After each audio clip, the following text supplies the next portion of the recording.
Hey there, guys. I am back.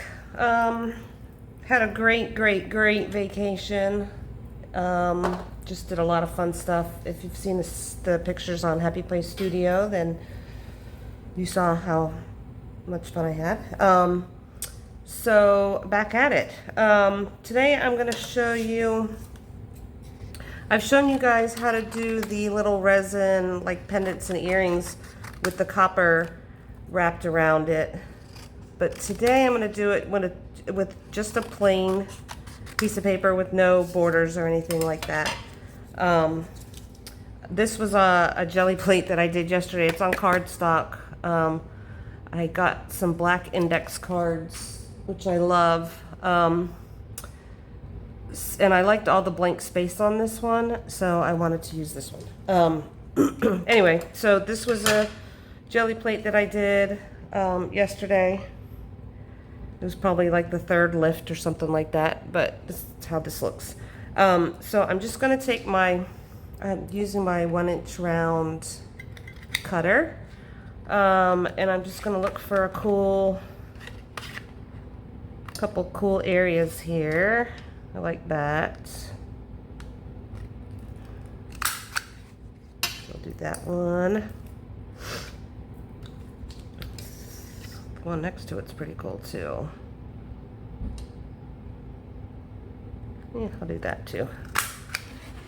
Like that. Okay. So I'm going to take these circles and I'm going to put them on my sticky mat. This is a Cricut sticky mat. You use them to feed into the machine. I have a Cricut and I've never used it. Maybe one day I will. Maybe one day I'll learn how to use it with all my free time. So stick them onto your sticky mat. And I use UV resin. I have a UV light. Sometimes when you buy UV resin, it will come with a little light, and that is a piece of garbage. Throw it away. I'll put a link to a good light in the description of this. It's around $35, so it's not a huge investment, especially if you want to do these types of things. So yeah, but it's a light that stays on. Those little ones, they stay on for 15 seconds and then they shut off, and they're terrible. So the UV light that stays on, I will put a link, and do with that as you will. So this is the resin that I use, and I use a little silicone tool.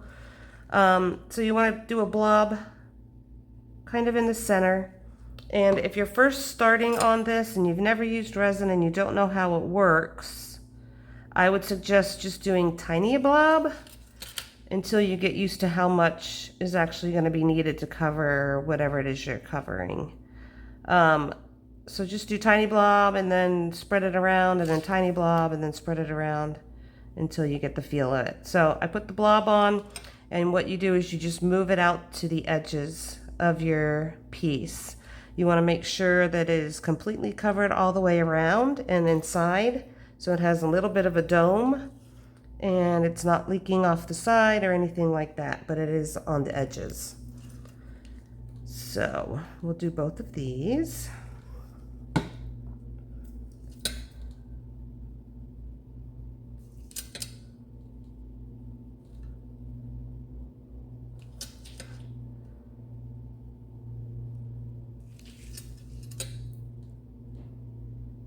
Get it all the way out to the edges. Make sure that there's in the middle as well.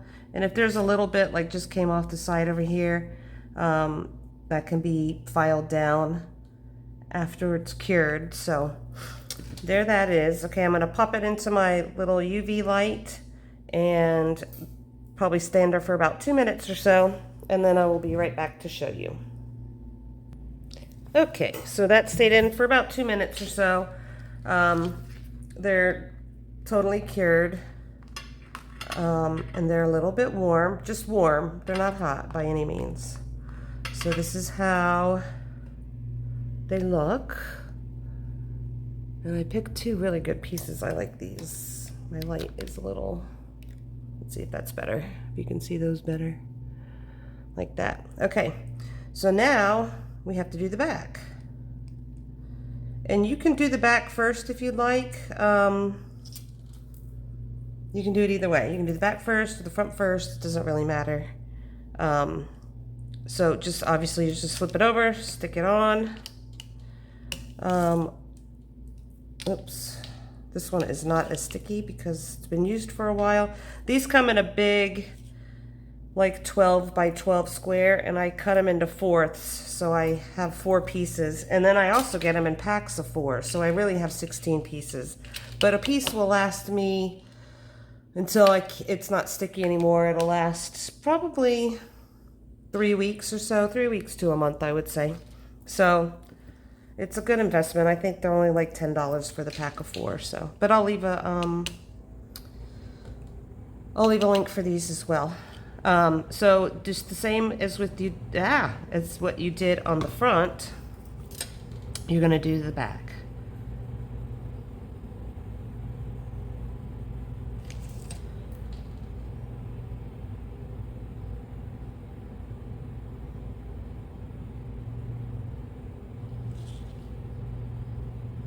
And I think I forgot to show you on the front that I do take a lighter and go across it before I stick it in the light, just to get the bubbles out if there are any, because you don't want any bubbles in there. Sometimes they can pop up and it looks like a pimple or something. It's definitely a blemish, so you don't want those. But I'll show you before I pop this one in. Make sure you get out to the edges. Try not to go over. Make sure the middle's covered. And you're good to go. And then just take your lighter real quick. Go over it. Make sure there's no bubbles. So I'm going to pop this in for 2 minutes and I will be back again. Okay, so that was about 2 minutes also. And they're completely done. Not tacky at all.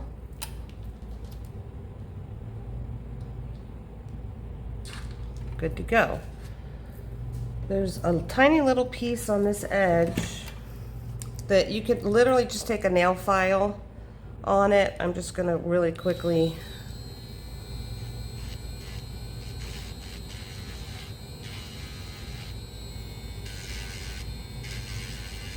do that.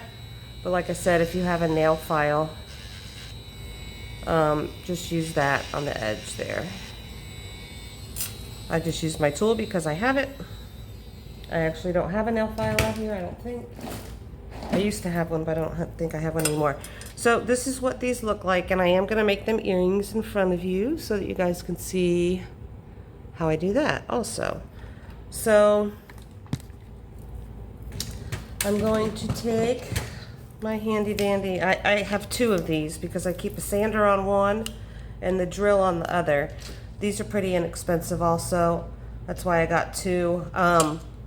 But the bit sizes are different. This one is really thick, so it has a different bit size, and this one's really small, so I didn't like changing back and forth. Therefore, I have 2. So now I just want to decide where I'm going to put the hole. And I kind of want to put it like this. So I'm just going to drill right up here.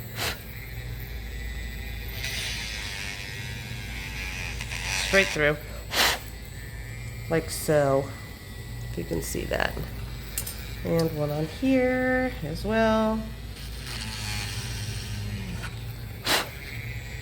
That one got a little close to the top, but that's okay. I don't have my magnifying light. I can't use it when I'm doing videos, so it is what it is. It'll be fine, but it does look good. So some people were asking about the connector links that I had on some pieces that I showed. And it's actually just paperclip chain, and I buy this in bulk on Amazon. So it's this paperclip chain, and all I do is, you have to have these really tough wire cutters. You can't just use regular little wire cutters for these. So I just snip One down here.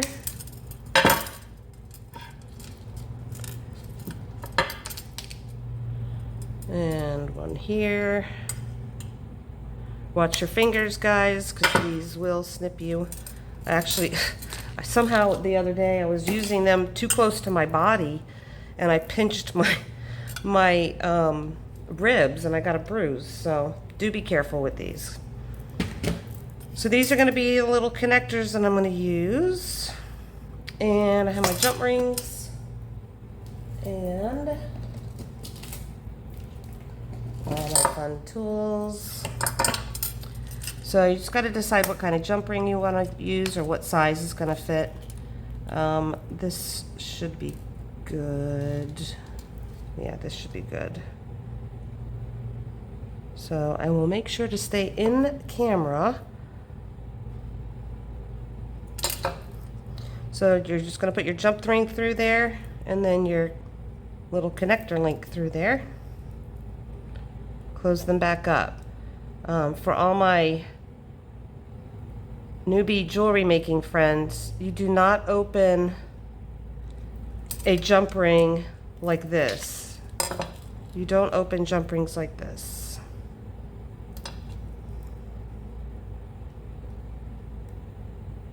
Oops, see, it won't even do it. You don't spread them apart from each other like this, because it will warp it and make it awful and hard to work with. So make sure that you do it in a twisting motion. So just hold on one side, hold on the other, and then do a little twist. And then you just feed these in here.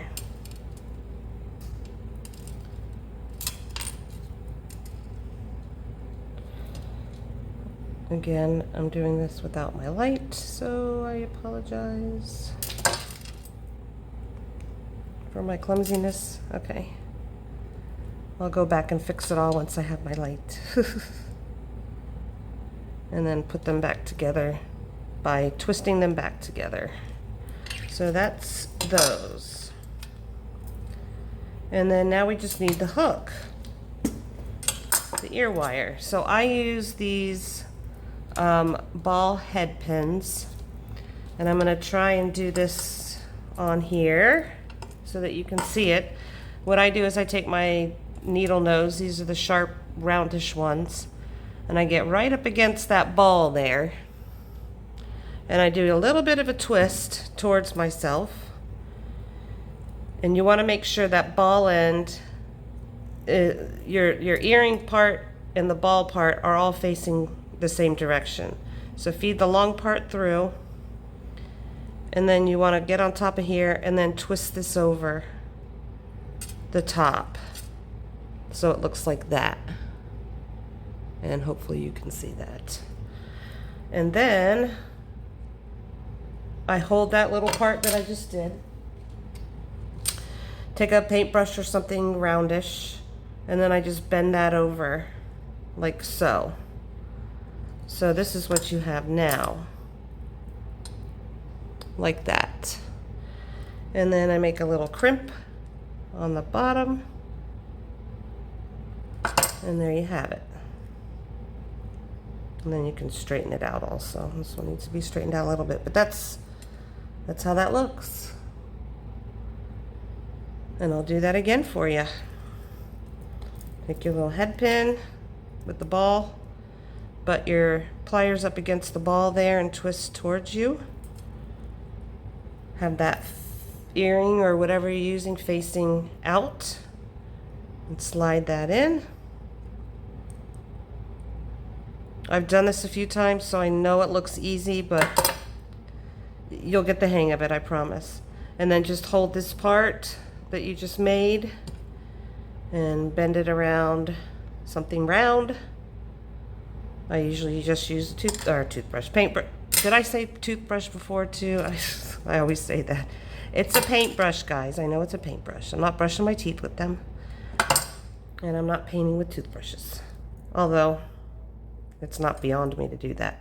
Anyway, that's how that looks, and those are those.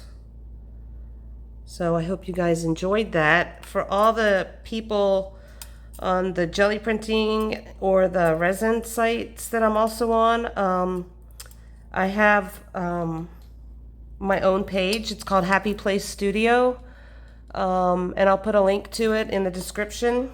But feel free to join that. You can show your stuff and promote your websites and stuff like that on there. And then check out everybody else's. It's a fun, positive place. Everybody's awesome in there. And I'm so glad to be back, guys. Missed you all. And I will see you tomorrow. Bye.